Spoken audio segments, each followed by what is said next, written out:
হযরত আলী আকবর আসছে জিহাদের পোশাক পরে, বাবার সামনে দাঁড়ায় গেলেন। প্রিয় সন্তান, আব্বা হুজুর বিদায় দেন, আর কোনোদিন দেখা হবে না। ইমাম হুসাইন ডাক দিয়ে বলতেছিল, ইমাম আলী আকবর, তুমি আমার বড় সন্তান, নানার দিনের জন্য তোমাকে রেখে যাব, তুমি থাকো, জিহাদে যেতে হবে না। আলী আকবর ডেকে বলে, আব্বাজান, আমার বড় ভাই ইমাম কাসেম এই জমিনে শাহাদাতের পেয়ালা পান করে ঘুমায়, আমার প্রিয় আপনজনেরা ঘুমাইতেছে, আমাকে ওই কাতারে ঘুমাইতে মন চায়, শাহাদাতের তৃষ্ণা বড় লেগে গেছে, আমারও মন চায় একটা বার ওই কদমে শাহাদাতের নজরানা পেশ করার জন্য। বাধা দিবেন না, আমাকে অনুমতি দেন। ইব্রাহিম আলাইহিস সালাম নিজের সন্তানকে কুরবানি দিয়েছিলেন চোখ বেঁধে, আর ইমাম হুসাইন সন্তান কুরবানি দেয় দেখে দেখে দেখে দেখে দেখে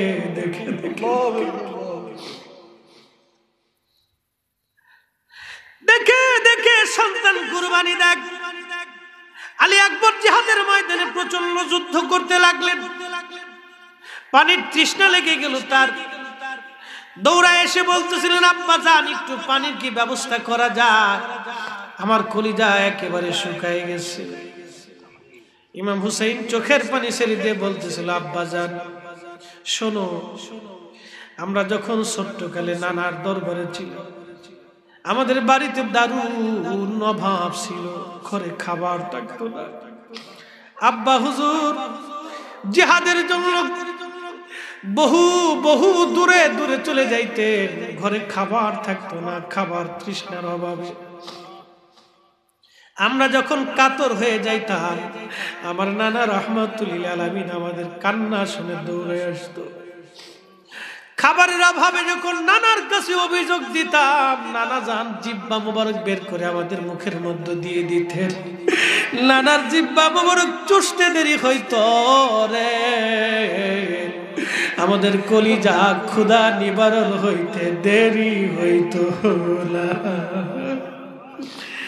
আরে আলী আকবর, আজকে দেওয়ার মতো কিছুই নাই, পানি নাই রে কারবালায়, আমি আমার জিহ্বা বের করে দিচ্ছি, চুষিয়া একটু আরাম করে যাও, আমি দেখতেছি আমার নানা হাউজে কাউসারের পানি নিয়ে তোমাদের অপেক্ষায় দাঁড়িয়ে আছে।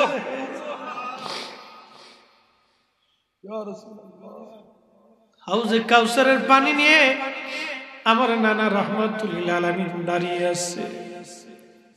আলী আকবর শহীদ হওয়ার সময় যেন তোমরা পেরেশান হয়ে যাও না।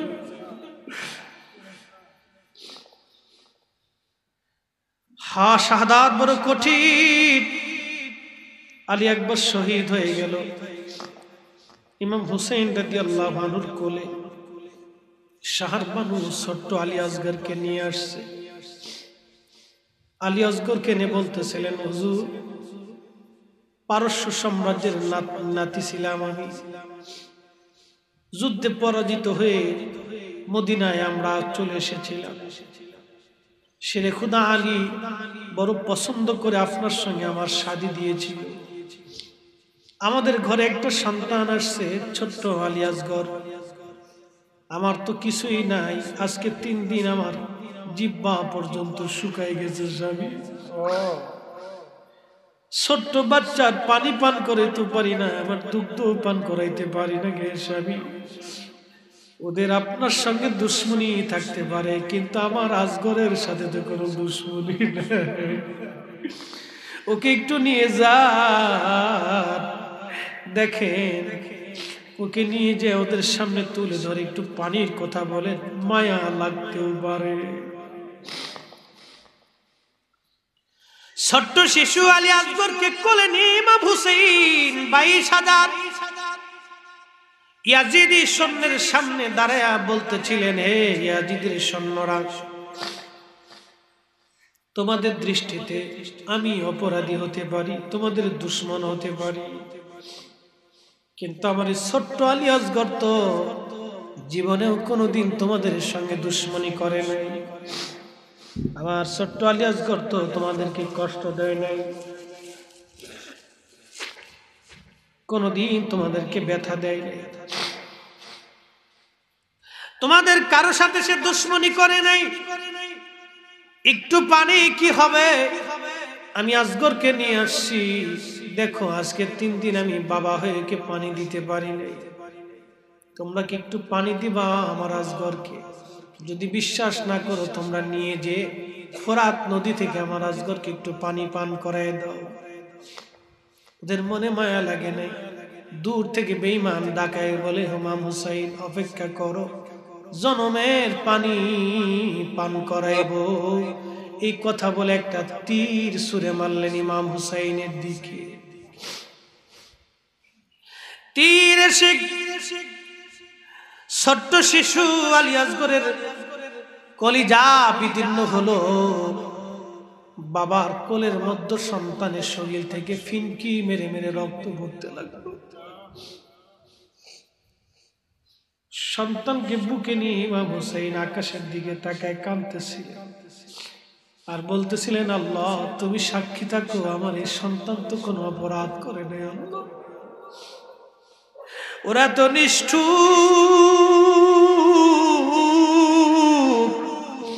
একটু পানি ওরা দিল না আমার সন্তানকে, আল্লাহ সাক্ষী থাকো। এই কথা বলে বলে ইমাম হুসাইন চোখের পানি ফেলে ফেলে কাঁদতেছিলেন। আর ওই বুঝি রে যাই রে সোনা, কারবালার মাতম জারি।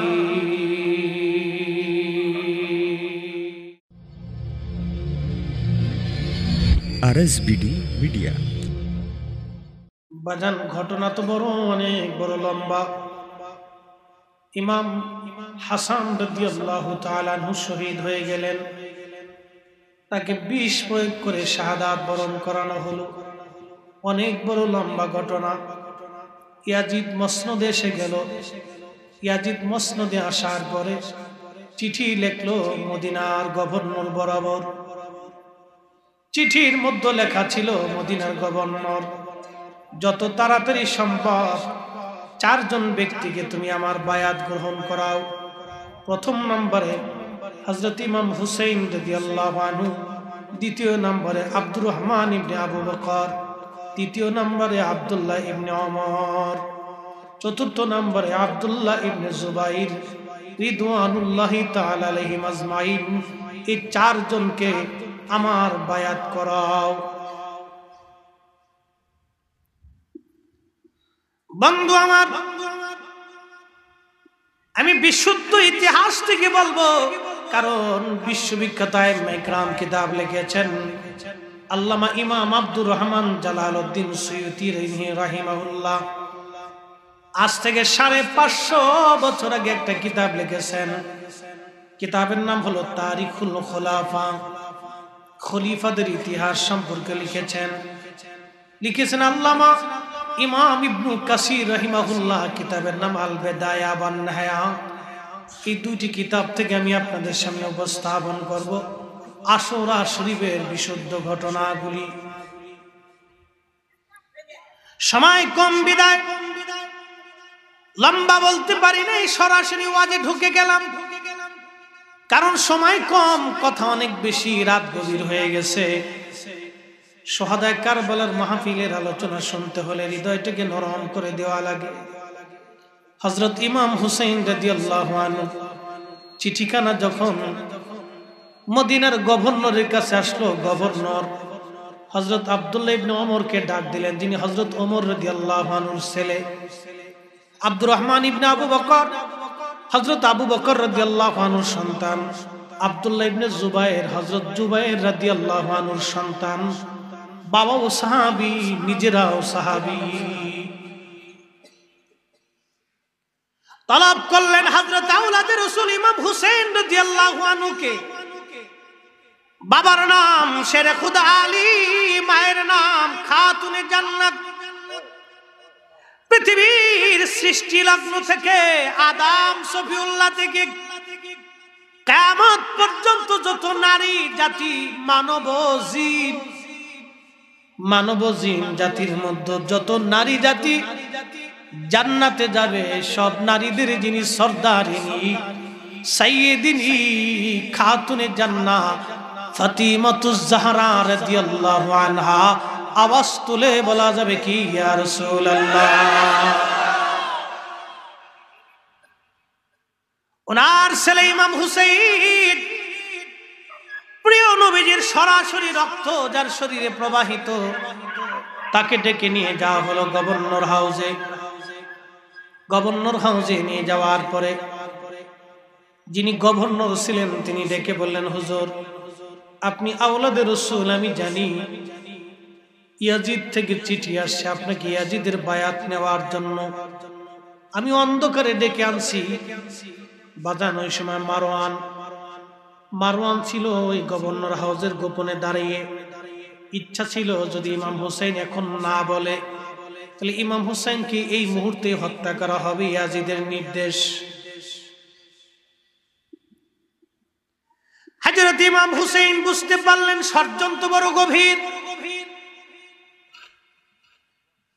গভর্নর ওনাকে বললেন, হুজুর আপনি কি বায়াত নেবেন নাকি নেবেন না, হ্যাঁ অথবা না বলতে হবে, এই মুহূর্তে বলা লাগবে। ইমাম হুসাইন জবাব দিলেন, গভর্নর আমি আওলাদে রাসূল, গোপনে বায়াত আমি নিতে পারি না, বায়াত নিলে প্রকাশ্য নিব নতুবা নেব না, রাত্রিবেলা ফায়সালা দিব না, ফায়সালা হবে দিনের বেলা। আজকে আমার সমাজের একদল মোল্লা আছে ইয়াজিদের প্রশংসা গায়, ইয়াজিদের কোনো দোষ ছিল না। যারা ইয়াজিদের দোষ খুঁজে পায় না বাপ, ওরা হলো এই জমানার ইয়াজিদ। কথা বলেন ঠিক না বেঠে?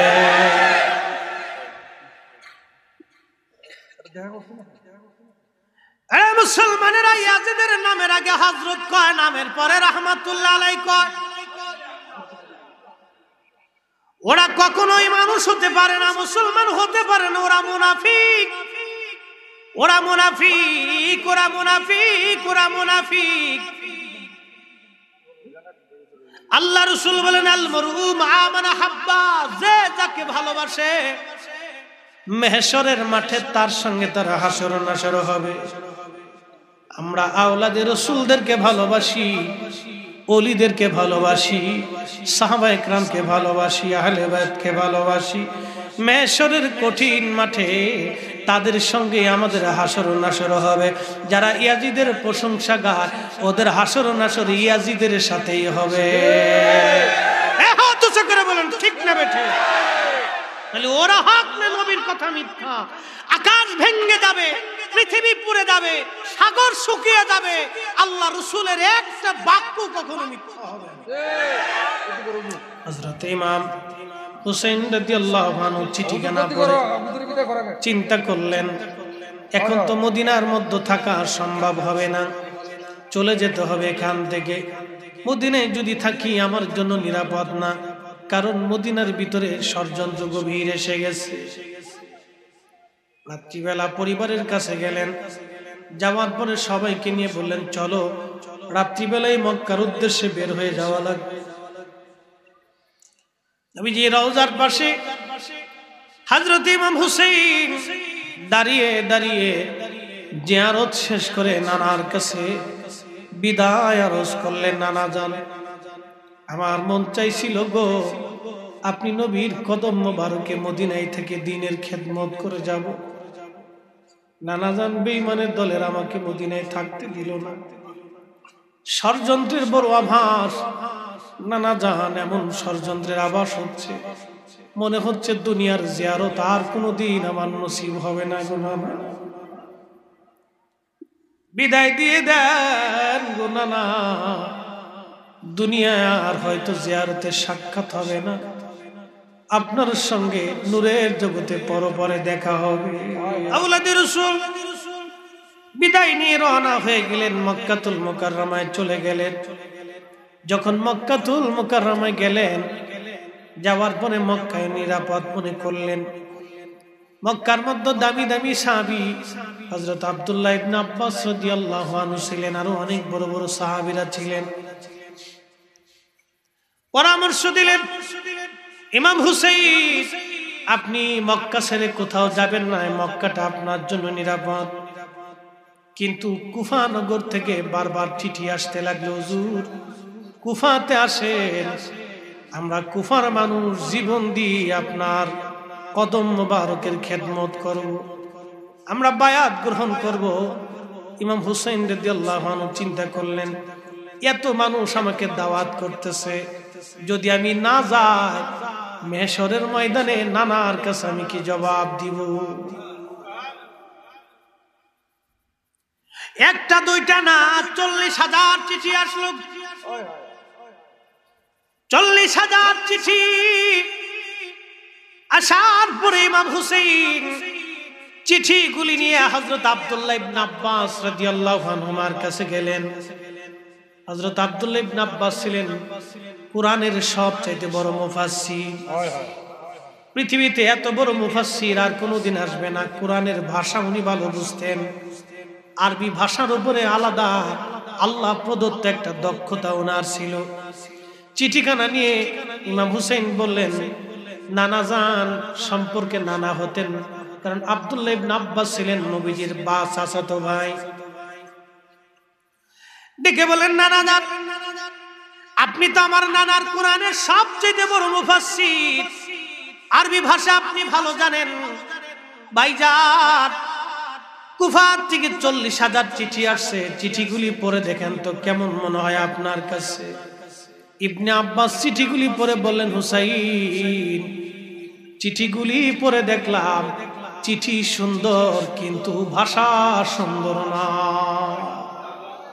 হুসাইন রে, মক্কায় থাকো, কুফায় তোমাকে আমি যেতে দেব না, কারণ কুফার মানুষের জবান একরকম, তলোয়ারের ব্যবহার অন্যরকম, এদের জবান একরকম, কাজ অন্যরকম। হাজরাতে আওলাদে রাসূল চিন্তা করলেন, আমি তাহলে কুফা নগরে আমার একজন স্থলাভিষিক্ত পাঠিয়ে দেই।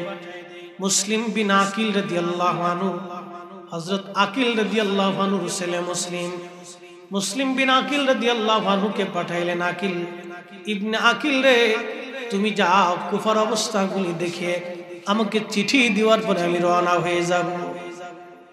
মুসলিম বিন আকিলের স্ত্রী মারা গিয়েছিল, দুইটা ছোট্ট সুন্দর সন্তানকে কোলে করে নিয়ে রওনা হয়ে গেলে। কুফা নগরে যাওয়ার পরে এক এক করে কুফার 40,000 মানুষ হযরত ইমাম হুসাইন রাদিয়াল্লাহু আনহুর নামে মুসলিম বিন আকিলের কাছে তারা বায়াত নিলেন। এটাকে বায়াতে তাজদীদ বলা হয়। একজনের নামে আর একজনের হাতে বায়াত গ্রহণ করলেন, বায়াত নিলেন। ইসলামে যারা আজকে বায়াতকে বেদাত বলে, বায়াতকে যারা শিরিক মনে করে, বেদাত মনে করে, আসলে ওরাই অরিজিনাল বেদাতি।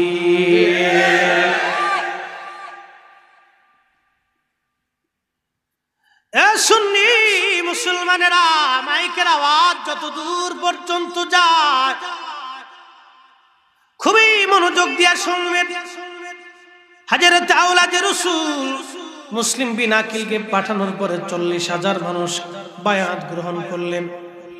যখন বায়াত গ্রহণ করলেন, চিঠি লিখলেন মদিনার মধ্যে, হুজুর 40,000 মানুষ ইতিমধ্যে বায়াত নিছে, আপনি আর মদিনায়, আপনি আর মক্কাতে থাকবেন না, কুফাতে তাড়াতাড়ি চলে আসেন। চিঠিখানা যখন রওনা হয়ে গেল, কিন্তু ঘটনা ঘটলো উল্টা। যেদিন তিনি চিঠি লিখলেন ওই দিন রাত্রিবেলায় কুফার গভর্নর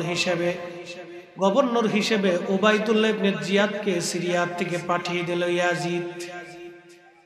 ওই দিন এসে কুফা নগরে পৌঁছাইয়া উবাইদুল্লাহ ইবনে জিয়াদ চিন্তা করলো, যদি তাড়াতাড়ি মুসলিম বিন আকিলকে ধরতে না পারি তাহলে ঘটনা বিপদ হবে। উবাইদুল্লাহ ইবনে জিয়াদ ছিলেন, তার বাপ ছিল যারো সন্তান, রক্তের মধ্যে ভেজাল। এই মাহফিলটা নষ্ট করার জন্য শয়তান খুব চেষ্টা করতেছে, মনে রেখে যেন কুত্তা লেলাই দিচ্ছে।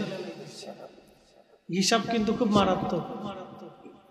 ইন্নাহু লাকুম আদুউম মুবিন, আল্লাহ বলছে সে তোমাদের প্রকাশ্য দুশমন। ও সুযোগ না পেয়ে কুত্তা ওই পাশে একবার লেলাইছে, আবার এই পাশে লেলাইছে। ও চার পাশ দিয়ে খালি ডিস্টার্ব করার চেষ্টা করতেছে। চিন্তা করেন, শহাদা কারবালার মাহফিলে এসে আপনাদের ভালো লাগতেছে না বাপ? জোরে বলেন ভালো লাগে? আসেন, নারে তাকবীর, নারে রিসালাত, আরে গাউসিয়া। খুবই মনোযোগ দিয়ে শুনেন, হযরত আওলাদে রাসূল মুসলিম বিন আকিল রাদিয়াল্লাহু আনহু 40,000 মানুষকে বায়াত নেওয়ার পরে চিঠি লিখে ফেললেন। চিঠি রওনা হয়ে গেল মক্কাতুল মুকাররমার দিকে। আর এইদিকে মুসলিম বিন আকিল রাদিয়াল্লাহু আনহুকে ধরার জন্য উবাইদুল ইবনে জিয়াদ সৈন্যবাহিনী পাঠিয়ে দিলেন। সৈন্যবাহিনী পাঠাই দেওয়ার পরে ওই যে আব্দুল্লাহ ইবনে আব্বাস বলেছিল, হুসাইন আমি জানি কুফার মানুষের জবান একরকম, তলোয়ারের ব্যবহার অন্যরকম, আমাদের ভিতরেও কিছু সুন্নি আছে, জবান একরকম কাজ আর একরকম, কথা কন না কেন, আছে না না? জবানে কয় এক কথা, কাজে করে আর এক রকম। কুফার মানুষের জবান একরকম, তলোয়ারের ব্যবহার অন্যরকম। রে হুসাইন, তুমি মক্কায় থাকবা, যাইবা না। হযরত ইমাম হুসাইন রাদিয়াল্লাহু আনহুর কাছে কুফার থেকে চিঠি চলে আসলো মক্কা। চিঠি আসার পরে ইবনে আব্বাস পথের মাঝখানে দাঁড়ায় কাঁদে আর বলে, হুসাইন আমি যাইতে দিব না। ইমাম হুসাইন বুকের মধ্যে জড়ায় ধরে বলতেছে, ভাইজান আপনি তো যেতে দিতে চান না, কিন্তু আমার নানাজান রাত্রিবেলা আমাকে একটা স্বপ্ন দেখাইছে, আমাকে মক্কায় থাকা যাবে না, রওনা হতেই হবে গো। রওনা হয়ে গেলেন আওলাদে রাসূল। ওইদিকে কুফা নগরে ঘটনা ঘটতে লাগলো বিপরীত। যে কুফার মানুষ বায়াত নিয়েছিল, সেই কুফার মানুষটাই মুসলিম বিন আকিলের সাথে বেঈমানি করলো। উনি মাগরিবের নামাজ পড়লেন, মাত্র 30 জন অনুসারী নিয়ে নামাজ পড়ে সালাম ফেরানোর পরে দেখলেন একটা মুসলমান কুফাবাসী ওনার পিছনে নাই, সবাই পালায়ে চলে গেছে। মুসলিম বিন আকিল সেজদায় পড়ে কাঁদার বলে, আল্লাহ আমি তো মক্কাতে চিঠি পাঠাইছি, নবীর আওলাদ রওনা হয়ে গেছে, এই কুফার মানুষেরা আমার সাথে বেঈমানি করলো, এরা আমার দল ত্যাগ করে হুসাইনি দল ত্যাগ করে ইয়াজিদের পক্ষে চলে গেল এই মানুষগুলি। মুসলিম বিন আকিল সন্ধ্যাবেলার মাগরিবের নামাজের পরে হাঁটতে হাঁটতে হাঁটতে হাঁটতে গভীর রাত হয়ে গেল। কোথায় তিনি পালাবেন, কোথায় লুকাবেন, কোন জায়গা থাকবেন তিনি খুঁজে পাইতেছিলেন না জায়গাগুলি। একদিন যাইয়া দেখলেন একজন মহিলা ঘরের দরজার সামনে ছোট্ট একটা বাতি নিয়ে বসে আছে। সালাম দিয়ে বললেন, ওগো আল্লাহর বান্দি, তুমি কি আজকে রাত্রিবেলা আমাকে একটু জায়গা দিবা? বলে, আপনি কে? বলে, আমার নাম মুসলিম বিন আকিল, আমি নবীর বংশের মানুষ। এই কুফার মানুষ আমাকে আমার সাথে বেঈমানি করেছে, হুসাইনি পক্ষ ত্যাগ করে এরা ইয়াজিদের পক্ষ নিছে। যদি তোমার মন চায় আমাকে রাত্রিবেলা একটু বিশ্রাম করার জায়গা দাও। কোন কুফার মানুষ আমাকে রাত্রিবেলা ঘরে জায়গা দেয় না, আমি মেহমান, আমি তোমাদের মেহমান। মহিলার মনে মায়া লাগলো, মুসলিম বিন আকিল রাদিয়াল্লাহু আনহুকে ঘরের মধ্যে লুকায়ে রাখলেন। কিন্তু লুকায় রাখলে হবে কি, তার একটা ছেলে ছিল মদ পাই নেশাখোর। রাত্রিবেলা ওই ছেলের অপেক্ষায় মা বাতি নিয়ে বসে থাকতেন, আমার ছেলে কখন আসবে। গভীর রাত্রিবেলা আসছে, সকালবেলা দেখতে পাইল আমাদের ঘরের মধ্যে একজন মেহমান লুকায় রয়েছে।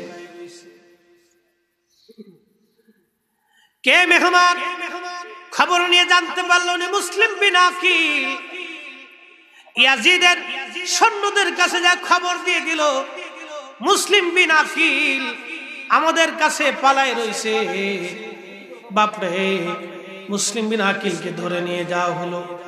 ধরে নিয়ে যাওয়ার পরে কুফার সেন্ট্রাল গভর্নর হাউসের উপর থেকে, ছাদের উপর থেকে ওনাকে ফেলে দিয়ে শহীদ করে দেওয়া হলো। শহীদ হয়েছিলেন, জীবন দিয়েছিলেন, কিন্তু আওলাদে রাসূলের কদম ছেড়ে দেন নাই। আওয়াজ তুলে বলা যাবে কি আল্লাহু আকবার। সুন্নি হযরতে আওলাদে রাসূল মুসলিম বিন আকিলের দুইটি সন্তান ছিল। ওনাকে যেদিন ধরে ফেলে দেওয়া হবে ওই দিন দুইটা সন্তান কাজী সুরাই ছিল, ওই শহরের প্রধান বিচারপতি। গোপনে কাজীকে ডেকে বলেন, কাজী আপনি তো বিচারপতি, আমি জানি আল্লাহর ফাইসাল অনুযায়ী আপনার কাছে আমাদের দুইটা সন্তানকে আমানত দিয়ে গেলাম, মা নাই, ওরা আমাকে শহীদ করে দিবে, আমার বাচ্চা দুটো এতিম হয়ে যাবে। ওরা আওলাদে রাসূল যদি সম্ভব হয় আমার দুইটা সন্তানকে মদিনায় পৌঁছে দেওয়ার ব্যবস্থা করবে। মদিনা আত্মীয় স্বজন আছে, ফিরে যেতে পারলে ওদের জীবন বেঁচে যাবে। ওর মা মারা গেছে, আমি বাবা ছিলাম, মায়ের আদর দিয়ে বাচ্চা দুটিকে আমি পালতাম, আজকে আমি শহীদ হয়ে গেলে ওরা এতিম হয়ে যাবে। কাজী বললেন, হুজুর চিন্তা করবেন না, আমি পৌঁছাই দেওয়ার ব্যবস্থা করব। কাজী চেষ্টা করলেন, খোঁজ নিয়ে দেখলেন রাত্রিবেলা একটা কাফেলা মদিনায়, একটা কাফেলা কুফা থেকে মদিনার উদ্দেশ্যে রওনা হয়ে যাবে। কাজী সুরাই কাফেলায় গেলেন, কিন্তু তার অনেকক্ষণ আগে কাফেলা ছেড়ে মদিনার উদ্দেশ্যে বের হয়ে গেছে। রাত্রিবেলা মুসলিম বিন আকিলের দুইটা সন্তানকে রাস্তা দেখায় কাজী সুরাই বললেন, বাবারা এই রাস্তাই হলো মদিনার রাস্তা, কাফেলা চলে গেছে, যদি তোমাদের ভাগ্য ভালো হয় মদিনায় ফিরে যেতে পারবে, যদি ভাগ্য খারাপ হয় মদিনায় যাওয়ার সুযোগ হবে না। আল্লাহর আমানতে তোমাদেরকে ছেড়ে দিলাম, পথ ধরে চলতে থাকবা, দ্রুত গতিতে হাঁটবা, যদি পাইলেও কাফেলা পেতে পারো। রাতের আধারে ছোট্ট দুই বাচ্চা, কি করবেন সেই কঠিন দিন। আজকে আমরা শহাদায়ে কারবালার কথা শুনে কাঁদি, কিন্তু সেই দিনে সেই বাচ্চাদের হালত কি ছিল বলুন। এইরকম একটা ঘটনা যদি আপনার বাচ্চার জীবনে হইতো তাহলে আপনার হৃদয় কেমন লাগতো বলুন। পৃথিবীর কোন মা কোন বাবা নিজের সন্তানকে ঘরের বাইরে থেকে ঘুমাইতে পারবে? পৃথিবীর নিষ্ঠুর বাবাও পারবে না সন্তানকে ঘরের বাইরে রেখে ঘুমাইতে। মরুর রাস্তা দিয়ে পথ দেখিয়ে দিলেন, বাচ্চা দুটি হাঁটতে হাঁটতে রাস্তা হারিয়ে ফেললো। সারা রাত মরু ঘুরে ঘুরে সকালবেলা যখন সুবে সাদিক উদয় হলো, সকালের হাওয়া দেখে, আকাশ পরিষ্কার দেখে বাচ্চারা চিন্তা করলো, ছেলেরা চিন্তা করলো, যদি এখন হাঁটি উবাইদুল্লাহ ইবনে জিয়াদ ইয়াজিদের সৈন্যরা আমাদেরকে ধরে ফেলবে। এখানে একটা ঝোপ আছে, ঝোপের মধ্যে পালায় থাকি, রাত্রিবেলা আবার আমরা রওনা করব। দুইটা বাচ্চা ঝোপের মধ্যে পালিয়েছিল। ঝোপের পাশেই ছিল একটা কুয়া, কুয়া থেকে মানুষেরা পানি নিত। ফজরের আজানের পরে এক মহিলা আসছে কুয়াতে পানি নেওয়ার জন্য। পানি নিতে এসে দেখলো ওই কুয়ার পাশে ঝোপের মধ্যে ফুটফুটে সুন্দর নুরানি চেহারার দুইটা বাচ্চা বসে বসে কাঁদতেছে। মা জাতির মনে মায়া খুব বেশি, বাচ্চা দেখলে তাদের মায়া আরো বেশি লাগে। কারণ মা জাতির হৃদয়ে বাচ্চাদের প্রতি আমার আল্লাহ মহব্বত বেশি পরিমাণে সৃষ্টি করে দিয়েছে। যখন ওই মহিলা কাছে যায় বললো, বাবারা তোমরা কারা? বললাম, আমরা মুসলিম বিন আকিলের এতিম সন্তান, ওরা আমার আব্বাজানকে শহীদ করে দিয়েছে, আমার মাও নাই, আমরা আওলাদে রাসূল বিপদগ্রস্ত হয়ে আজকে ঝোপের মধ্যে পালায় রয়েছি। মহিলার মনে মায়া লাগছে, আহারে আমার নবীর আওলাদ ঝোপের মধ্যে পালিয়ে থাকবে, মৃত্যুর দুয়ারে দুয়ারে দৌড়াবে, মরুর মধ্য দিয়ে কোথায় পালিয়ে বেড়াবে না, আমি বেঁচে থাকতে নবীর আওলাদের ক্ষতি হতে দিব না। চিৎকার মেরে বলা যাবে কি ইয়া রাসূলুল্লাহ। আওলাদের রাসূল দুটি সন্তানকে নিয়ে রওনা দিয়ে মহিলা চলে গেল বাড়ি। অন্দরমহলে বাচ্চাদেরকে লুকায় রাখলেন। স্বামীর নাম ছিল হারেস। ঘোষণা দিল ইয়াজিদি গভর্নর উবাইদুল্লাহ ইবনে জিয়াদ মুসলিম বিন আকিলের দুইটা সন্তানকে যদি ধরে এনে দিতে পারো 1000 স্বর্ণ মুদ্রা পুরস্কার দেওয়া হবে। 1000 স্বর্ণ মুদ্রার আশায় ওই মহিলার স্বামী হারেস সারাদিন ঘোড়া দাবড়ায় মরু দিয়ে তালাশ করে বেড়াইছে। রাত্রিবেলা বাড়ি ফিরে আসছে। ফিরে আসার পর স্ত্রী তাকে খাইতে দিলেন। খাওয়া দাওয়া শেষ। ভাগ্যের নির্মম পরিহাস, দুইটা বাচ্চা ঘুমিয়েছিল অন্দরমহলে। বাবার শাহাদাতের স্বপ্নগুলি দেখে হযরত মুসলিম বিন আকিলকে নির্মম ভাবে শহীদ করা হয়েছিল। বাবার এই শাহাদাতের এই স্বপ্নগুলি দেখার পরে বাচ্চা দুটি হাওয়া করে চিৎকার করে উঠল। হারেস ডাক দেয়া বলে, বিবিরে, ঘরের মধ্যে কার বাচ্চা কান্না করে?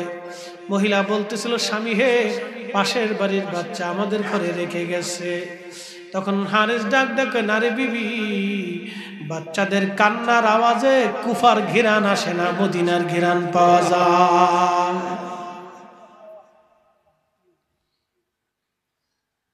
ব্যাপার ঘেরা কারা? মহিলা বলবেই না। হারেস ঘরের বিবিকে ধাক্কা দিয়ে অন্দরমহলে যেয়ে দেখলেন দুইটা ফুটফুটে সুন্দর বাচ্চা বসে বসে কান্না করে। জিজ্ঞেস করলো, তোমরা কারা? বাচ্চা দুটি ডেকে বলে, আমরা মুসলিম বিন আকিল, ওনার সন্তান, নবীজির আওলাদ, নবী বংশের মানুষ। আমি নবী বংশের মানুষ। হযরত মুসলিম বিন আকিলের দুটি সন্তান সত্য বলে দিলেন। হারেস ডাক দিয়ে বলল, 1000 স্বর্ণ মুদ্রার আশায় সারাদিন ঘোড়া দাবড়াইছি তোমরা আমার ঘরের মধ্যে, আজকে ধরে নিয়ে যাব 1000 স্বর্ণ মুদ্রা, আমার কে ঠেকাবে? ওই মহিলার একটা গোলাম ছিল, কৃষ্ণ কালো, আফ্রিকান একজন গোলাম। হারেসের গোলাম কৃতদাস। যখন মুসলিম বিন আকিলের ছেলে দুইটাকে ঘর থেকে বের করে নিয়ে আসা হলো, গোলাম একটা বর্ষা হাতে নিয়ে, অস্ত্র হাতে নিয়ে মনিবের সামনে দাঁড়ায় বলে, মনিব, আমি আপনার গোলাম কৃতদাস, সন্তানের মতো আদর করেছেন আমাকে, সারা জীবন আপনার গোলামি করেছি, আল্লাহর কসম আমার হাতে তলোয়ার, আজকে গোলামের পরিচয় হবে না। মালিক যদি আওলাদে রাসূলদেরকে ছেড়ে না দেন, আমি আপনার গলা, আপনার বক্ষে বর্ষা বিদাইতে দেরি করব না। বন্ধুগণ আমার, হযরতে আওলাদে রাসূল মোহাব্বতে পড়িয়া ওই দিন সেই গোলাম মনিবের সাথে যুদ্ধ শুরু হয়ে গেল। শহাদায়ে কারবালার মোহাব্বতে প্রথম শহীদ হলেন মুসলিম বিন আকিল, দ্বিতীয় শহীদ এই গোলাম হারেস। সম্পদের লোভে পড়ে গোলামকে শহীদ করে দিল, জীবন দিয়ে দিলেন, জীবন দিয়ে দিলেন রাসূলের পক্ষে। গোলাম দেখায় দিল, ইয়া রাসূলুল্লাহি, আমি আমার জীবনটা দিয়ে প্রমাণ করে দিলাম আপনি নবীকে ভালোবাসেন। গোলামীর জীবনে আবদ্ধ ছিলাম আমি, গোলামি কবুল করেছি নবী গো। শরীয়তের বন্ধনে, টাকার বন্ধনে, সামাজিক রাষ্ট্রীয় বন্ধনে আমি গোলাম হতে পারি, কিন্তু হৃদয় দিয়ে আপনি নবীর গোলাম হয়ে গেছি। জীবন দিয়ে সেই দিন গোলাম শহীদ হয়ে প্রমাণ করে দিয়ে, ইয়া রাসূলুল্লাহ, আপনাকে ভালোবাসি। গোলাম শহীদ হয়ে যাওয়ার পরে হারেসের দুইটা সন্তান ছিল, ছেলে দুটি তলোয়ার হাতে নিয়ে আসে, বলতেছে, বাবা, আজকে বাবার পরিচয় হবে না, সন্তানের পরিচয় দিব না, আওলাদে রাসূলকে ছেড়ে না দাও, নবীর বংশের সন্তানকে যদি ছেড়ে না দাও, গোলাম শহীদ করে দিয়েছো, মনে আমাদের মায়া নাই। দুই ভাই তলোয়ার নিয়ে আসছি, বাবার পরিচয় দিব না, সন্তানের পরিচয় হবে না। আজকে তোমার গলায় তলোয়ার চালাইতে আমরা দ্বিধা করব না, কারণ ওই বাবার পরিচয়ের চাইতে আমাদের হৃদয়ে নবীর ভালোবাসা সবচেয়ে বেশি দামি। ভালো যদি বাসতে হয় নবীকে বাসো, ভালো যদি বাসতে হয় নবীকে বাসো। নবী তরানেওয়ালা, নবী বাঁচানেওয়ালা, প্রাণের চেয়ে অধিক ভালো নবীকে বাসো। ভালো যদি বাসতে হয় নবীকে বাসো। বলেন ভালো যদি বাসতে হয় নবীকে বাসো। নবী তরানেওয়ালা, নবী কামলিওয়ালা, প্রাণের চেয়ে অধিক ভালো নবীকে বাসো। ভালো যদি বাসতে হয় নবীকে বাসো। আহা ভালো যদি বাসতে হয় নবীকে বাসো। ছেলে দুটিও শহীদ হয়ে গেল বাবার সাথে যুদ্ধ করে। আল্লাহু আকবার। নবীর ভালোবাসা সেই দিনের যুবকগুলি বাবার পরিচয় দেয় নাই, বাবার পরিচয় দেয় নাই। এজন্যই সুন্নি মুসলমানেরা শুনিয়া যান একটা মাসালা, রাসূল কারীমের ইজ্জতের দিকে তাকায়া আমরা বাবা চিনি না, মা চিনি না, বংশ চিনি না, গোত্র চিনি না, পীর চিনি না, উস্তাদ চিনি না, সম্প্রদায় চিনি না, ভাই চিনি না, আমরা সমাজ চিনি না, কাউকে চিনি না। কথা বলেন ঠিক না বেঠিক? নবীর ইজ্জতের দিকে তাকায় আমরা কাউকে চিনি না। বাপ আমার রাসূলের ইজ্জতের চাদর যে ধরে টান দিবে, এক মুহূর্তের জন্য তার ইজ্জত ধরে টান দিতে আমরা দ্বিধা করব না। হাবিবে কিবরিয়ার মহব্বতে পড়ে ছেলে দুটি জীবন দিয়ে দিল। বিবি বর্ষা হাতে করে আসছে স্বামীরে, সন্তান তুল্য গোলাম আপনি শহীদ করেছেন, মায়া নাই। আমার দুটি ধন কলিজার টুকরা সন্তানকে শহীদ করে দিয়েছেন, সন্তানের প্রতিও আমার মায়া নাই। আমি দুইটা বাচ্চাকে ঝোপের ভিতর থেকে তুলে নিয়ে আসছি, নবীর বংশের সন্তান। স্বামীরে জীবনে কিছুই চাবো না, আমার সন্তান মেরেছেন, কষ্ট নেব না। স্বামীর পরিচয় দিই এখান থেকে আমি আপনার থেকে চিরবিদায় নিয়ে চলে যাব। দুইটা সন্তান, নবীর বংশের সন্তানকে আপনি দয়া করে ছেড়ে দেন। দুনিয়াও হারায়েন না, আখিরাতও বরবাদ করেন না। সম্পদের লোভে মানুষ ঈমান বিক্রি করে দেয়, ঈমান বিক্রি করে দেয়। সেই দিনের সেই নারীর আকুতি মিনতি স্বামীর মনে মায়া লাগে নাই। স্ত্রী আর স্বামী দুইজন যুদ্ধ শুরু হয়ে গেল।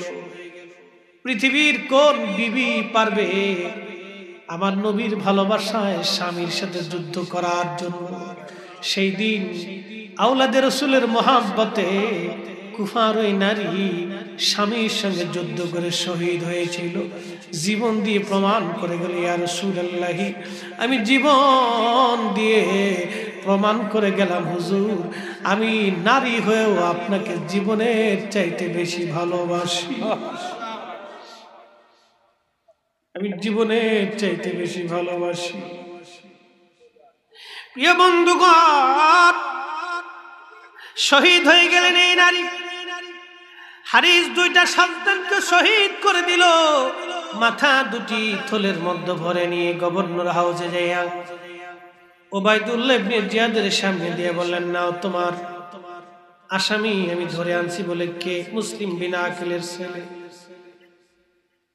ওবায়দুল্লাহ ডাক দিয়ে বলেন, রে বদনসিব, আমি তো জীবন্ত আনতে বলেছি, মৃত আনতে বলি নাই। কত বড় বেঈমান রে তুই! ছোট্ট বাচ্চাকেও তুই ছাড়িস নেই টাকার লোভে। তুই যে আমারও মারবি না টাকার লোভে, তার কি হতে পারে? ওরে ধর, ওর দেহ থেকে মাথা আলাদা করে দে, ও হলো নিকৃষ্ট বেঈমান। আল্লাহু আকবার বলে।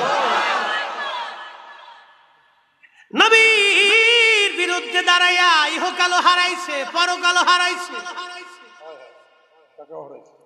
টাকাও হারাইলো, আখিরাতও হারাইলো, দুনিয়াও হারাইলো, ঈমানও হারাইলো, দ্বীনও হারাইলো। আমার দেশের কিছু মানুষ আছে, আমার ভাইরা বুঝে না, নবীর ইজ্জতের বিরুদ্ধে দাঁড়াইয়া এরাও দুনিয়াও হারাবে, আখিরাতও হারাবে। এরা বুঝে না, এরা বুঝে না, এরা বুঝে না আমরা কার বিরোধিতা করি। ভাইজান, আমরা যখন ইয়া নবী সালাম আলাইকে বলে দাঁড়াই, বোঝা উচিত আমরা নবীর জন্য দাঁড়াইছি, আমার নবীর ইজ্জতে দাঁড়াইছি। কথা বলেন না কেন? তবে এটার জন্য দলিলের দরকার হয় না, বিনা দলিলেই চলে, বিনা দলিলেই চলে। কারণ যিনি হাবিবুল্লাহ, আল্লাহর বন্ধু, ওই নবীর তাজিমের জন্য নতুন করে দলিলের প্রয়োজন হয় না। প্রিয় বন্ধুগণ, অনেক বড় লম্বা ওয়াজ। হযরত ইমাম হুসাইন রওনা হয়ে গেছেন ইতিমধ্যে। কুফাতে ঘটনা ঘটতেছিল ভিন্ন রকম। উনি রওনা হয়ে প্রথম মুহররমে কারবালায় পৌঁছায় গেছে। প্রথম মুহররমে কারবালায় পৌঁছায় গেলেন। জিজ্ঞেস করলেন, হে লোকের, এই জায়গার নাম কি? লোকেরা বলল, হুজুর, এই জায়গার নাম হলো কারবালা।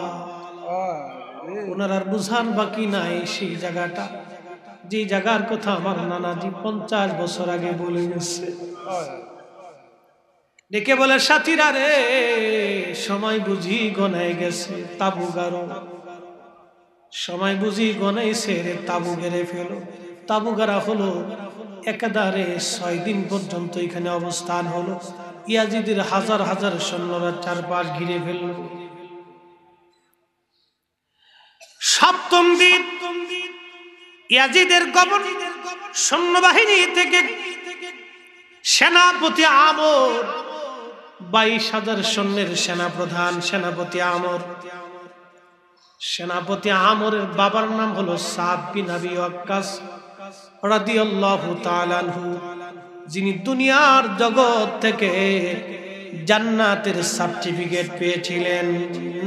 তার ছেলে টাকার জন্য, ক্ষমতার জন্য নবীর আওলাদের গলায় ছুরি চালানোর জন্য 22,000 সৈন্যের সেনা প্রধান হয়ে আসছে। বাপরে, টাকার জন্য, ক্ষমতার জন্য, আওলাদের রাসূলের গলায় ছুরি চালানোর জন্য হযরত সাদ বিন আবি ওয়াক্কাসের ছেলে আজকে আসছে। অথচ যেই সাদ বিন আবি ওয়াক্কাস নবীর ভালোবাসায় কত না যুদ্ধে শরীক হইয়া শেষ পর্যন্ত শাহাদাতের হোমে সুদা পান করে জান্নাতি হয়েছিলেন। আওয়াজ তুলে বলা যাবে কি আল্লাহু আকবার? আজকে সাদ বিন আবি ওয়াক্কাস যদি জিন্দা থাকতেন, তাহলে আজকে ছেলের বিরুদ্ধে তিনিও তলোয়ার ধরে, নবীর আওলাদের পক্ষ নিয়েই তিনি লড়াই করতেন। কথা বলেন ঠিক না বেঠিক?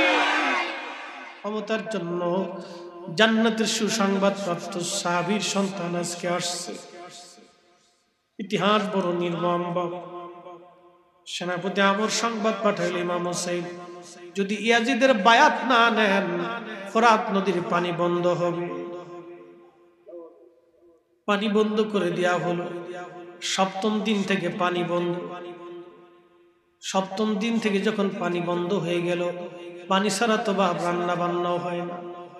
3 দিন পর্যন্ত পানি হারা, রান্না বান্না নাই, ক্ষুধার্ত, পানির তৃষ্ণায় বাচ্চাগুলি কাঁদতেছিল। বেঈমানদের মনে মায়া লাগে না।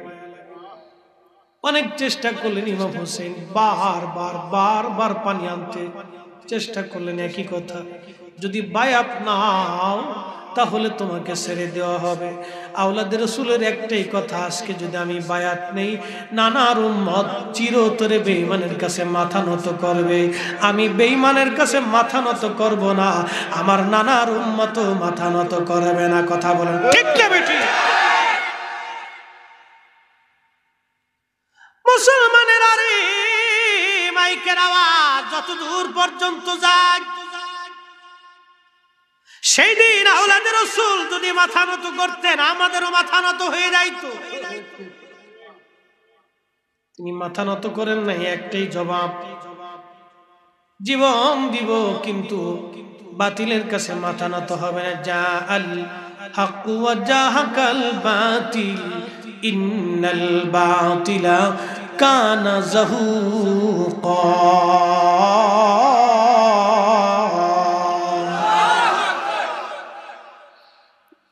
সত্যের আগমনে মিথ্যা দূরীভূত, সত্যের বিজয় চিরস্থায়ী, মিথ্যার বিজয় সমসাময়িক। কথা ঠিক না? সেদিন তারা হুসাইনকে শহীদ করে নাই, সেদিন তারা হুসাইনকে শহীদ করে নাই। হুসাইন শহীদ না হলে নবীর দিন আজকে হুসাইনের শাহাদাতের বিনিময়ে কিয়ামত পর্যন্ত জিন্দা থাকবে। একদল জান্নাতে যাবে আর একদল জাহান্নামে যাবে। কথা কম না কেন? যারা হুসাইনে মোহাব্বতের চোখের পানি ফেলবে তাদের জান্নাত হুসাইনের সঙ্গে হয়ে যাবে। আল হাসানু ওয়াল হুসাইনু সাইয়্যিদা শাবাবি আহলিল জান্নাহ, হাযা হাদিসুন সহিহুল ইসনাদ। আল্লাহর নবী বলেন, আমার হাসান আর হুসাইন দুইজন জান্নাতের যুবকদের সর্দার। আল হাসানু ওয়াল হুসাইনু ইবনা, আমার হাসান হুসাইন আমার দৌহিত্র, আমার বংশধর। মান হাব্বাহুমা ফাকাদ হাব্বানি, ওনাদেরকে যারা মহব্বত করবে তারা আমি নবীকেই ভালোবাসবে। ওমান আহাব্বানি আহাব্বাহুল্লাহ, আমি নবীকে যারা ভালোবাসবে তারা আল্লাহকে ভালোবাসবে। ওমান আহাব্বাহুল্লাহ আদখালাহুল জান্নাহ, আল্লাহকে যারা ভালোবাসবে তারা আল্লাহর জান্নাতি হয়ে যাবে। ওমান আবগাদাহুমা ফাকাদ আবগাদানি, নবীজি ডেকে বলে, আমার হাসান আর হুসাইনকে যারা কষ্ট দিবে আমি নবীকে কষ্ট দিবে। ওমান আবগাদানি আবগাদাহুল্লাহ, আমি নবীকে যারা কষ্ট দিবে তারা আল্লাহকে কষ্ট দিবে। ওমান আবগাদাহুল্লাহু আদখালাহুন নার, হাযা হাদিসুন সহিহুল ইসনাদ। আল্লাহর নবী ডেকে বলতেছেন, যারা আল্লাহকে কষ্ট দিবে আল্লাহ তাদেরকে জাহান্নামে দিবে। হাসান হুসাইনের ভালোবাসা নবীর ভালোবাসা, নবীর ভালোবাসা আল্লাহর ভালোবাসা। ওনাদের কষ্ট নবীর কষ্ট, নবীর কষ্ট আল্লাহর কষ্ট। আল্লাহকে যে কষ্ট দেয় সে জাহান্নামী, আল্লাহকে যে ভালোবাসে তারা জান্নাতি। আমরা যারা সুন্নি নবীর আহলে বাইতকে ভালোবাসি আমরা আল্লাহর জান্নাতি, জান্নাতি, জান্নাতি। কথা বলেন না কেন? কষ্ট হচ্ছে না? বলেন হাদিস মিথ্যা? আমার ঘরে চলেন 38টা হাদিসের কিতাব আছে, একবারে বিচার বিশ্লেষণ সব হাদিসের তাহকিক সহ দেখাই দিই। অনেক বড় লম্বা ওয়াজ। হযরত ইমাম হুসাইন শহাদায়ে কারবালার ময়দানে তিনি উপস্থিত। 3 দিন পর্যন্ত পানি নাই। 9 তারিখ রাত্রিবেলা হযরত ইমাম হুসাইন রাদিয়াল্লাহু আনহু এশার নামাজ পড়ার পরে কাফেলার মধ্যে যত বাতি মশাল ছিল সব বাতিগুলি তিনি বন্ধ করে দিলেন, আলো নিভিয়ে দিলেন। 72 জন মহিলা পুরুষ মাত্র 100 জন, 72 জন ছিল পুরুষ। 72 জনকে এক জায়গায় বসাইলেন, সন্তান, ভাতিজা, ভাগ্না, আত্মীয় স্বজন, শুভাকাঙ্ক্ষী বন্ধু সহ বসাই দিয়ে ইমাম হুসাইন বললেন, দেখো গো, ইয়াজিদ আমার মাথা চায়, ও চায় আমি শহীদ হয়ে গেলে তার রাস্তা পরিষ্কার। সে নিশ্চিন্ত খেলাফত চালাইতে চায়। সে একজন মদপায়ী, সে একজন ফাসিক লোক। এই উত্তম জমানাতে এই তক্তের উপরে যদি আমি ইমাম হুসাইন থাকা অবস্থায় তার কাছে বায়াত নেই, নানার ধর্ম অপমানিত হবে, নানার আদর্শ জমিনে ভুলণ্ডিত হবে। আমি জীবন দিব কিন্তু আমার নানার আদর্শ জমিনে ভুলণ্ডিত হতে দেব না। ওরা চায় আমি যদি শহীদ হয়ে যাই তাহলে ইয়াজিদের শান্তি হয়ে যাবে। তোমাদের কারো সাথে তার দুশ্মনী নাই। আমি মশাল নিভাই দিয়েছি, রাতের আধারে তোমরা যে যেমনি পড়ো আমাকে রেখে মদিনার রাস্তা ধরো, পালিয়ে তোমরা চলে যাও। 72 জন আশিক রাসূল ডুকরিয়ে ডুকরিয়ে কেঁদে ফিরে বললেন, আওলাদে রাসূল, পালিয়ে যাওয়ার জন্য আমরা আপনার সঙ্গে আসি। যদি কঠিন মেহশরের মাঠে রাহমাতুল লিল আলামিন আমাদেরকে জিজ্ঞেস করে, হুসাইনের সঙ্গীরা রে, কারবালায় আমার হুসাইনকে একা রেখে পালায় আসছিল কেন? কি জবাব সেদিন দিব? হুজুর, একটা মাত্রই জীবন, এসেছি একবার মরে যাব। এসেছি দুনিয়ার থেকে মারা যাব, যেমনি হোক মৃত্যু আসবে। কুল্লু নাফসিন যায়িকাতুল মাউত, আজ অথবা কাল মৃত্যুর কাঠ করে দাঁড়াইতেই হবে। আজরাইল আসবে, আল্লাহর আদালতে ধরা দিতেই হবে, চলে যেতেই হবে, চলে যেতেই হবে আমাদের। মৃত্যু থেকে পালানোর কোনো রাস্তা নাই হুজুর। একটা জীবন, আজকে নবীর আওলাদের কদমে কুরবানি করার একটু সুযোগ আমাদের দিয়ে দেন, একটু সুযোগ আমাদের দেন, একটু সুযোগ আমাদের করে দেন। তাড়িয়ে দিবেন না, পালিয়ে যাব না, পালিয়ে যাওয়ার জন্য আসি নাই। কালকে আপনার ডানে বামে থাকি আমরা যুদ্ধ করে শাহাদাতের পেয়ালা পান করার জন্য এসে পড়েছি। আওয়াজ তুলে বলা যাবে কি আল্লাহু আকবার? হাত উঁচা করে বলেন ইয়া রাসূলুল্লাহ।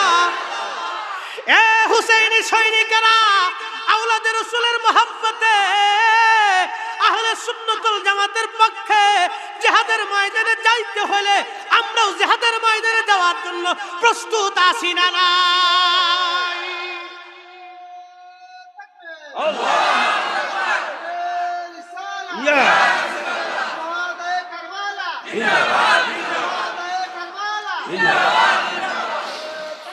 বন্ধুগণ আমার, খুবই মনোযোগ। হযরত ইমাম হুসাইন রাদিয়াল্লাহু আনহু বললেন, তাহলে সাথীরা শোনো, আজকে জীবনের শেষ রাত, আর কোনোদিন আমাদের জীবনে রজনী ফিরে আসবে না। যত পারো খোদার কাছ থেকে ক্ষমা চেয়ে নাও, ইবাদতে রাত কাটিয়ে দাও। ইমাম জয়নুল আবেদিন বললেন, শোনো হে, কারবালার বেঁচে যাওয়া একমাত্র পুরুষ সাক্ষী আমি ছিলাম। আমি সেই দিন অসুস্থ হয়েছিলাম, উম্মে কুলসুমের কোলের মধ্যে মাথা রেখে আমি বিশ্রাম করতেছিলাম। এটাতে অসুস্থ ছিলাম, আমি দাঁড়াইতে পারতাম না। আব্বাজানকে দেখেছি, সারা রাত আব্বাজান কেঁদেছেন, নানার উম্মতের জন্য দোয়া করেছে। সেই দিন আমরা কেউ রাত্রিবেলা ঘুমাই নাই, তাহাজ্জুদ পড়লেন আওলাদে রাসূল। তাহাজ্জুদ নামাজ শেষ করে ফজরের আযান হলো, নামাজের কাতারে দাঁড়ায় নামাজ পড়লেন। নামাজ শেষ করার পরে সবাইকে নিয়ে দোয়া করলেন। দোয়া হয়ে যাওয়ার পরে বললেন, সাথীরা, আজকে জীবনের শেষ দিন, তোমরা আপনজনদের কাছ থেকে বিদায় নিয়ে আসো। কোনদিন আমাদের জীবনের আর সূর্য পৃথিবীর আকাশে উঠবে না। বিদায় নিয়ে আসো মার কাছ থেকে, সবার আপনজনের কাছ থেকে। সেই দিন সবাই সবার কাছ থেকে বিদায় নিতে লাগলেন। কি করুন দৃশ্য! 3 দিনের তৃষ্ণার্ত নবীর আশিকেরা ময়দান থেকে পালায় নাই, পালায় নাই, পালায় নাই। সন্তান মায়ের কাছ থেকে বিদায় নেয়, স্বামী বিবির কাছ থেকে বিদায় দেয়। ডান পাশে আব্বাস আলান্দার কালেমার পতাকা দিয়ে বলেন, আব্বাস আলান্দার, জীবন দিবি, নানার পতাকা জমিনে ভুলুণ্ঠিত হতে দিবি না। কালেমার পতাকা দিয়ে আব্বাস আলান্দারের হাতে ডান পাশে দিয়ে দিলেন। 72 জনের একটা কাতার হলো। ইমাম হুসাইন রাদিয়াল্লাহু আনহু একটু উটের পিঠের উপর সওয়ার হয়ে, অপেক্ষা করো 22,000 নানার উম্মতের কাছ থেকে আমি আগে তাদের স্বীকারোক্তিমালা নিয়ে আসি, শেষ সুযোগ আমি তাদেরকে দিয়ে আসি। চলে গেলেন। ইয়াজিদের সৈন্যদের সামনে দাঁড়ায় বলেন, নানার উম্মতেরা, তোমরা এখনো আমার নানার উম্মত, তোমরা এক দল, আমরা আর এক দল। তলোয়ার যদি চালাও তোমরা ভিন্ন দল, আমি ভিন্ন দল হব। শোনো, তোমরা কি আমাকে চিনো না? আমার মা, আমার বাবা শের খুদা আলী, আমার মা খাতুনে জান্নাত, আমার ভাই হাসান, আমার সবচেয়ে বড় পরিচয় রাহমাতুল লিল আলামিন, আমার নানা, তার রক্ত আমার শরীরে প্রবাহিত। আমি তো জীবনে কাউকে অন্যায় ভাবে একটা থাপ্পড় মারি নাই। আমি তো জীবনে কাউকে কোনোদিন গালি দেই নাই।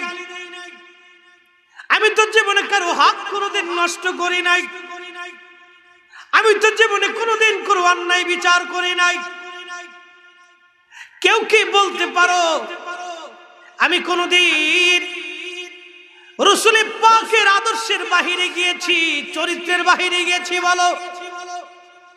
তোমরা আমাকে দাওয়াত করে এনেছো, আমার কাছে এই যে চিঠি আসে 40,000 চিঠি, চিঠিগুলি বের করে ডাক দাও অমুকের ছেলে অমুক, এই যে তোমার চিঠি, তুমি তো আসতে বলেছো, আমি তো ইচ্ছা করে আসি নাই। আজকে 3 দিন তোমরা আমার পানি বন্ধ করে দিয়েছো। আমার ছোট্ট বাচ্চারা পানির অভাবে বাবা হয়ে পানি পান করাইতে পারি না আমি 3 দিন। তার এই কথাগুলি সেই দিন বিন্দু মাত্র তাদের মনে মায়া লাগে নাই, মায়া লাগে নাই। ইমাম হুসাইন বলেছিল, তোমাদের মধ্যে কি কোনো মুসলমান নাই আমাকে সাহায্য করবা? তোমাদের মধ্যে কি কোনো মুসলমান নাই আমারে সাহায্য করবা? আসো।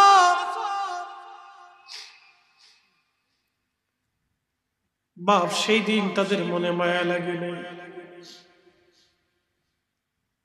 উবাইদুল্লাহ ইবনে জিয়াদের সেনাপতি আমর বিন সাদ রাদিয়াল্লাহু আনহুর ছেলে বর্ষা হাতে নিয়ে ইমাম হুসাইনের দিকে বর্ষা নিক্ষেপ করে দিয়ে বলেন, হুসাইন সাক্ষী থাকো আমি তোমার দিকে প্রথম বর্ষা নিক্ষেপকারী।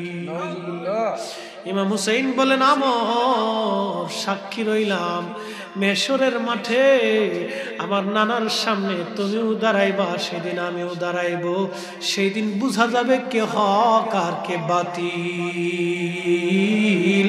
চিৎকার মেরে বলা যাবে কে আল্লাহু আকবার।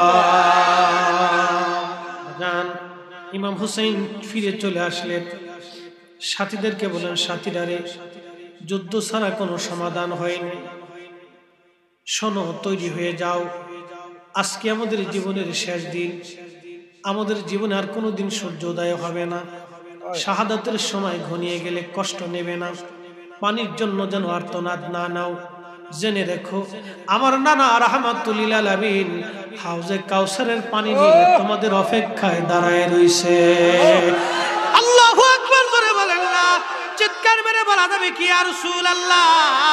বলেন না ইয়া রাসূলুল্লাহ, উনজুর হালানা ইয়া হাবিবাল্লাহ।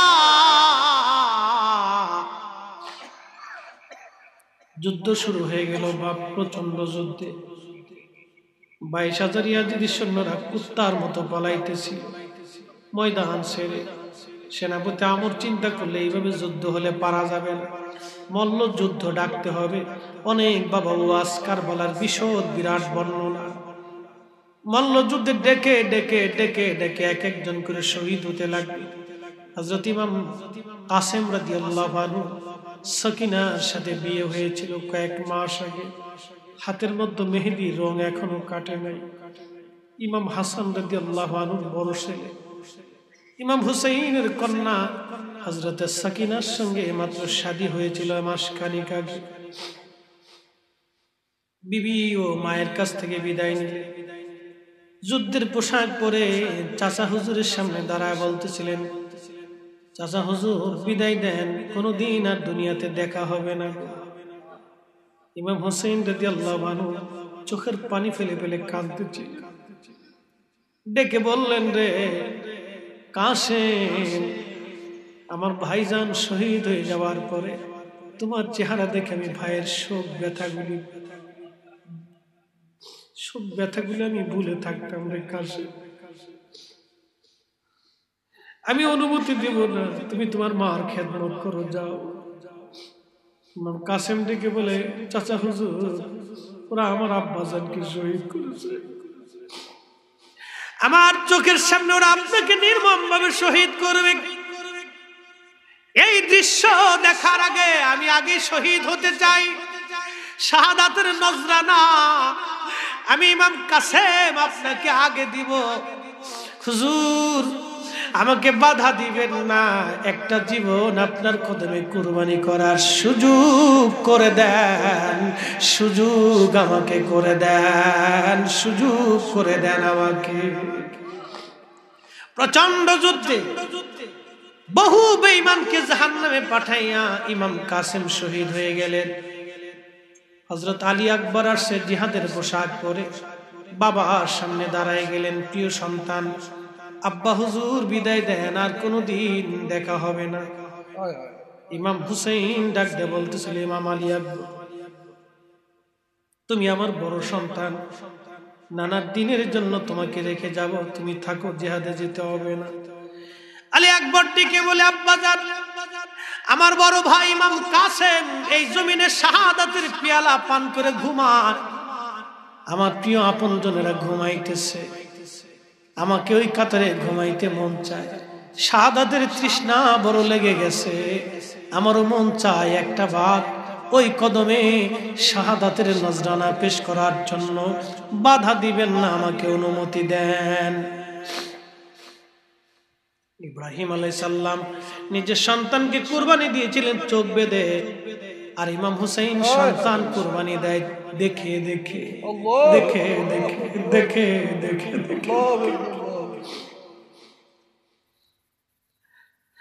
দেখে দেখে সন্তান কুরবানি দেয়। আলী আকবর জিহাদের ময়দানে প্রচন্ড যুদ্ধ করতে লাগলেন। পানির তৃষ্ণা লেগে গেল তার, দৌড়ায় এসে বলতেছিলেন, আব্বা জান, একটু পানির কি ব্যবস্থা করা যায়, আমার কলিজা একেবারে শুকায় গেছে।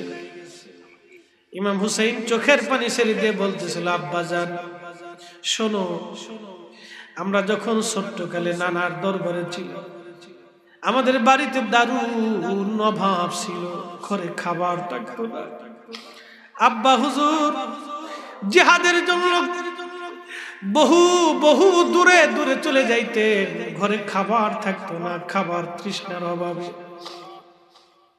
আমরা যখন কাতর হয়ে যাইতাম, আমার নানা রাহমাতুল্লিল আলামিন আমাদের কান্না শুনে দৌড়ে আসতো। খাবারের অভাবে যখন নানার কাছে অভিযোগ দিতাম, নানা জান জিব্বা মোবারক বের করে আমাদের মুখের মধ্যে দিয়ে দিতেন। নানার জিব্বা মোবারক চুষতে দেরি হইতো রে, আমাদের কলিজা ক্ষুধা নিবারণ হইতে দেরি হইতো না। আরে আলী আকবর, আজকে দেওয়ার মতো কিছুই নাই, পানি নাই রে কারবালায়, আমি আমার জিহ্বা বের করে দিচ্ছি, চুষিয়া একটু আরাম করে যাও, আমি দেখতেছি আমার নানা হাউজে কাউসারের পানি নিয়ে তোমাদের অপেক্ষায় দাঁড়িয়ে আছে।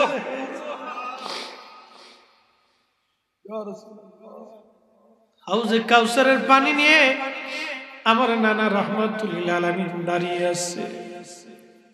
আলী আকবর শহীদ হওয়ার সময় যেন তোমরা পেরেশান হয়ে যাও না।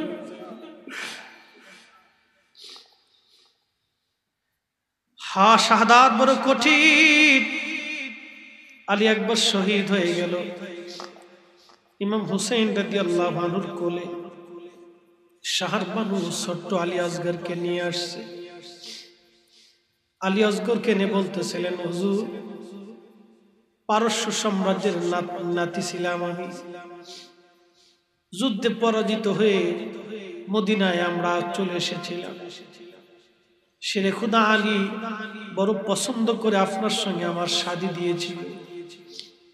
আমাদের ঘরে একটা সন্তান আসছে, ছোট্ট আলী আসগর।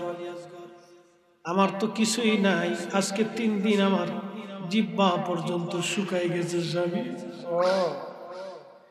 ছোট্ট বাচ্চার পানি পান করাইতে পারি না, আমার দুগ্ধ পান করাইতে পারি না গে স্বামী। ওদের আপনার সঙ্গে দুশ্মনী থাকতে পারে, কিন্তু আমার আসগরের সাথে তো কোনো দুশ্মনী নেই। ওকে একটু নিয়ে যা, দেখেন ওকে নিয়ে যে ওদের সামনে তুলে ধরে একটু পানির কথা বলেন, মায়া লাগতেও পারে। ছোট্ট শিশু আলী আসগরকে কোলে নিয়ে ইমাম হুসাইন 22,000 ইয়াজিদি সৈন্যের সামনে দাঁড়ায়া বলতেছিলেন, হে ইয়াজিদের সৈন্যরা, তোমাদের দৃষ্টিতে আমি অপরাধী হতে পারি, তোমাদের দুশমন হতে পারি, কিন্তু আমার ছোট্ট আলী আসগর তো জীবনেও কোনোদিন তোমাদের সঙ্গে দুশ্মনী করে নাই। আমার ছোট্ট আলী আসগর তো তোমাদেরকে কষ্ট দেয় নাই, কোনোদিন তোমাদেরকে ব্যথা দেয় নাই, তোমাদের কারো সাথে সে দুশ্মনী করে নাই। একটু পানি কি হবে, আমি আসগরকে নিয়ে আসছি, দেখো আজকে 3 দিন আমি বাবা হয়ে কে পানি দিতে পারি নাই, তোমরা কি একটু পানি দিবা আমার আসগরকে? যদি বিশ্বাস না করো তোমরা নিয়ে যে ফোরাত নদী থেকে আমার আসগরকে একটু পানি পান করায় দাও।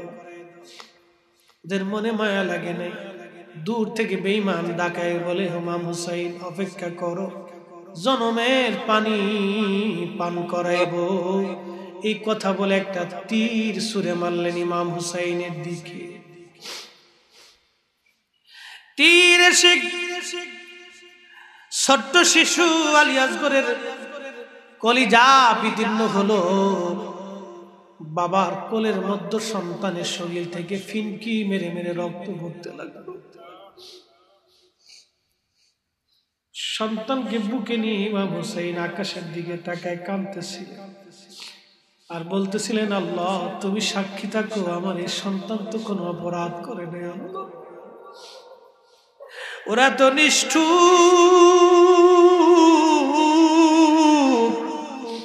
একটু পানি ওরা দিল না আমার সন্তানকে, আল্লাহ সাক্ষী থাকো। এই কথা বলে বলে ইমাম হুসাইন চোখের পানি ফেলে ফেলে কাঁদতেছিলেন। আর ওই বুঝি রে যাই রে সোনা, কারবালার মাতম জারি। সেই দিন আওলাদে রাসূল নিজের চোখের সামনে সন্তান শহীদ হয়েছে, আপনজন শহীদ হয়েছে, প্রিয়জন শহীদ হয়েছে, বাতিজা শহীদ হয়েছে, বংশের মানুষ শহীদ হয়েছে, নিজের কলেজার টুকরা ছোট্ট শিশুরাও সেই দিন শহীদ হয়েছে।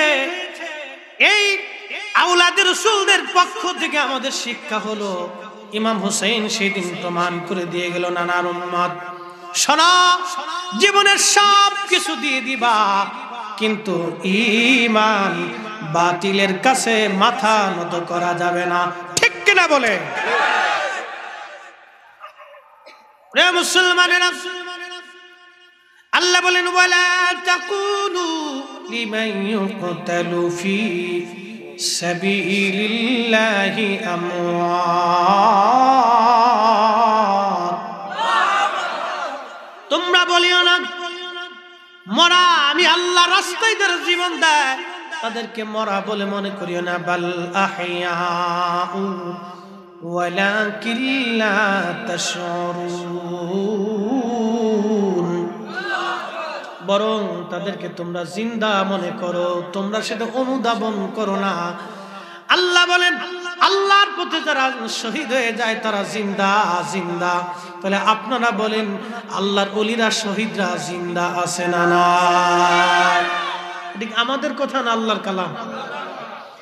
আল্লাহ সাক্ষ্য দিচ্ছে তারা জিন্দা।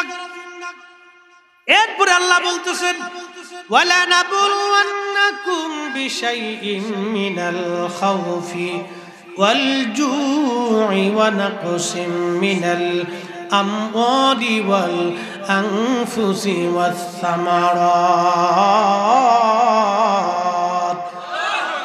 আল্লাহ বলতেছে, ও আমার বান্দারা, তোমাদেরকে পরীক্ষা করব আমি, তোমাদের সম্পদ কেড়ে নিয়ে অনাবৃষ্টি, অতিবৃষ্টি, টর্নেডো দিয়ে, তুফান দিয়ে, বন্যা দিয়ে, এমনকি তোমাদের শস্য শ্যামলগুলি নষ্ট করে দিয়ে এবং তোমাদের জীবনগুলি কেড়ে নিয়ে আমি আল্লাহ পরীক্ষা করব তোমাদেরকে। হুজুর উম্মতকে সুসংবাদ দেন, ওয়াবাশশিরিস সাবিরিন।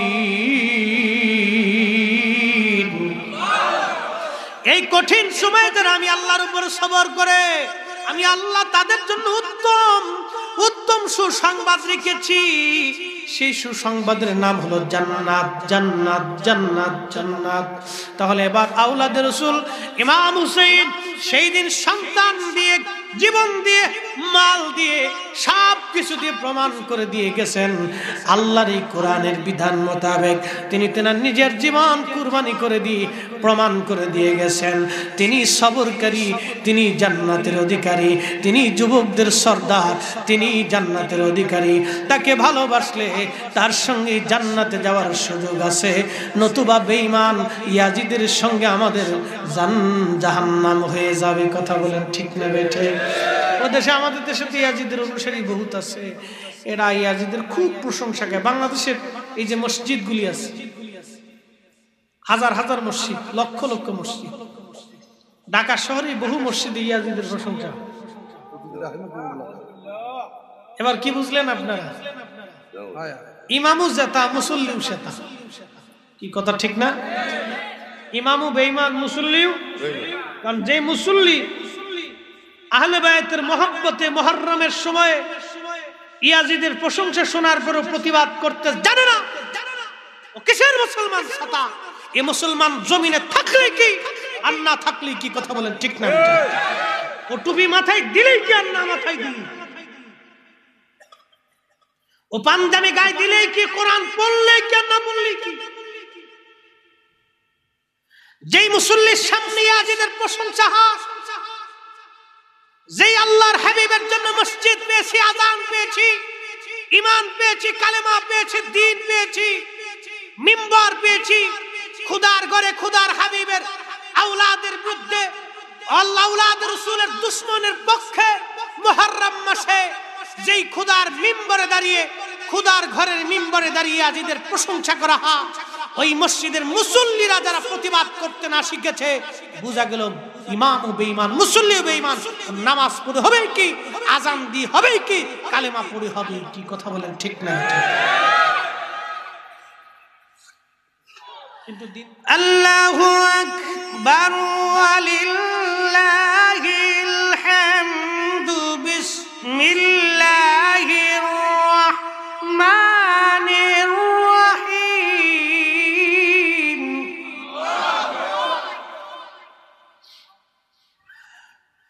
কুল ইয়া ইবাদিয়াল্লাযীনা আসরাফু আলা আনফুসিহিম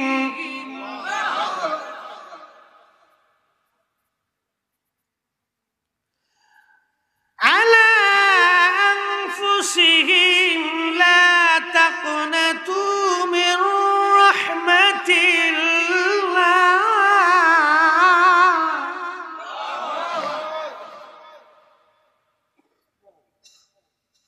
আল্লাহ বলছে, হে আমার বান্দারা, হুজুর আপনি উম্মতকে বলেন তারা যেন আমার রহমত থেকে নিরাশ না হয়।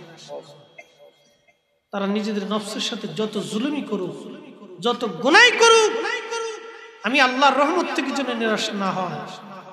আল্লাহ ইয়াগফিরুয যুনুবা জামিআ, আমি আল্লাহ তাদের জীবনের সমস্ত গুনাহকে মাফ করে দেব।